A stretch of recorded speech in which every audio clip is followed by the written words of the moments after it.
Chapter 7. The Locked Door. The reader will perhaps understand that the first everything was so strange about me, and my position was the outcome of such unexpected adventures that I had no discernment of the relative strangeness of this or that thing.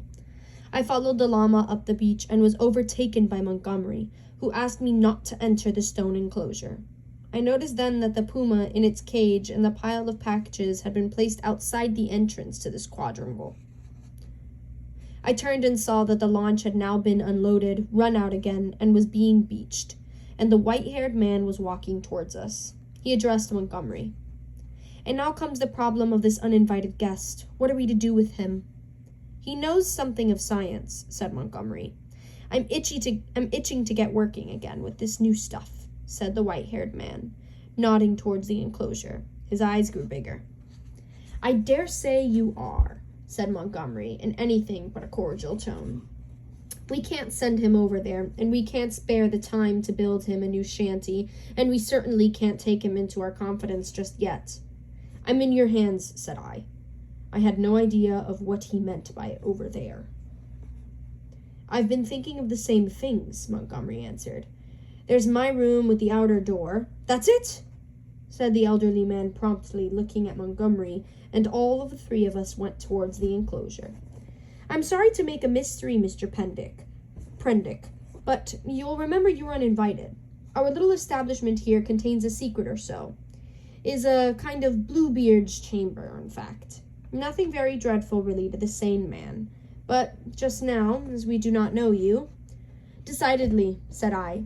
"I should be a fool to take offense at any want of confidence." He twisted his heavy mouth into a faint smile.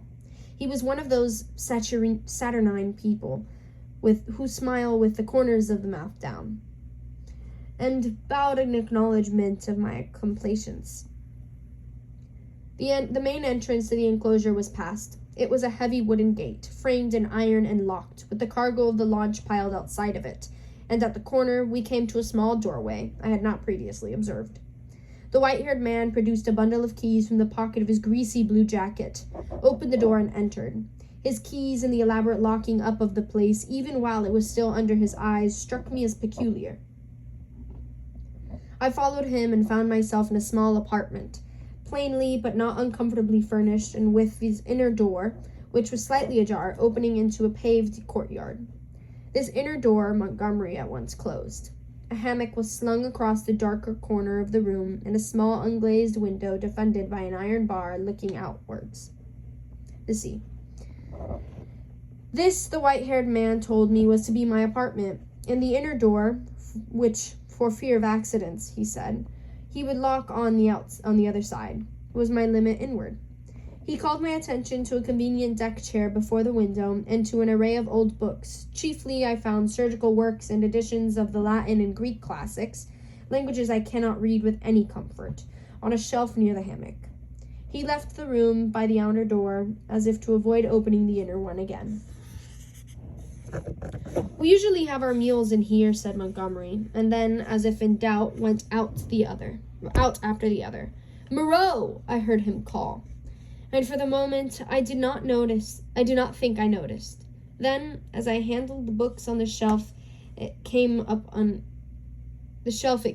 in consciousness.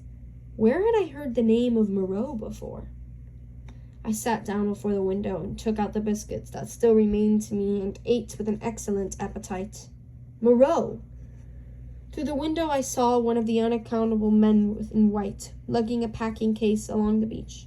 Presently the window frame hid him. Then I heard a key inserted and turned in the lock behind me. After a little while, I heard through the locked door the noise of the staghounds that had now been brought up from the beach. They were not barking, but sniffing and growling in a curious fashion.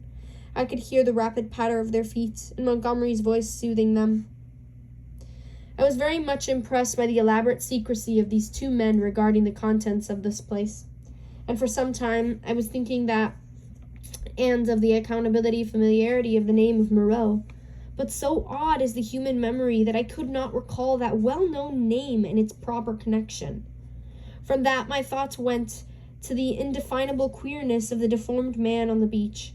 I never saw such a giant, such odd motions as he pulled at the box. I recalled that none of these men had spoken to me, though most of them I had found looking at me at one time or another in a peculiarly furtive manner, quite unlike the frank stare of your unsophisticated savage. Indeed, they had all seemed remarkably taciturn, and when they did speak, endowed with very uncanny voices. What was wrong with them? Then I recalled the eyes of Montgomery's ungainly attendant. Just as I was thinking of him, he came in.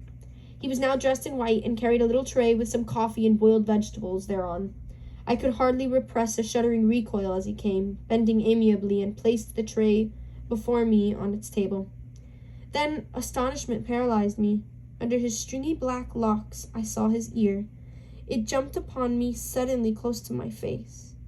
The man had pointed ears, covered with fine brown fur. "Your breakfast, sir," he said. I stared at his face without attempting to answer him. He turned and went towards the door, regarding me oddly over his shoulder. I followed him out with my eyes, and as I did so, by some odd trick of unconscious cerebration, there came surging into my head the phrase, "The Moreau Hollows."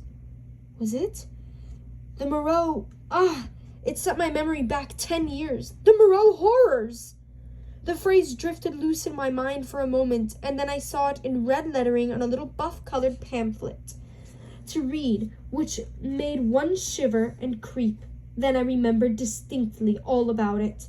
The long-forgotten pamphlet came back with startling vividness to my mind.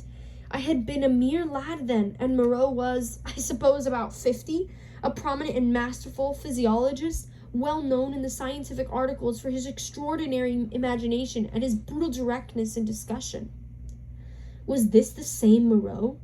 Had he published some very astonishing facts in connection with the transfusion of blood, and in addition was known to be doing valuable work on morbid growths? Then suddenly his career was closed. He had to leave England. A journalist obtained access to his laboratory in the capacity of laboratory assistant, with the deliberate intention of making sensational exposures, and by the help of shocking accident, if it were an accident, his gruesome pamphlet became notorious. On the day of its publication, a wretched dog, flayed and otherwise mutilated, escaped from Moreau's house. It was in the silly season, and a prominent editor, a cousin of the contemporary laboratory assistant, appealed to the consciousness of the nation. It was not the first time that conscience has turned against the methods of research. The doctor was simply howled out of the country. It may be that he deserved to be, but I still think that the tepid support of his fellow investigators and his desertion by the great body of scientific works was a shameful thing.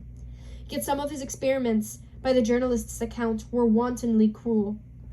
He might perhaps have purchased his social peace by abandoning his investigations, but he apparently preferred the latter, as most men would who have once fallen under the overmastering spell of research. He was unmarried, and had indeed nothing in his own interest to consider. I felt convinced that this must be the same man. Everything pointed to it.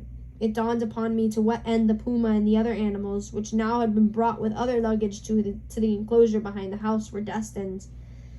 And a curious faint odor, the halitus of something familiar, an odor that had been a background of my consciousness hitherto, suddenly came forward to the forefront of my thoughts.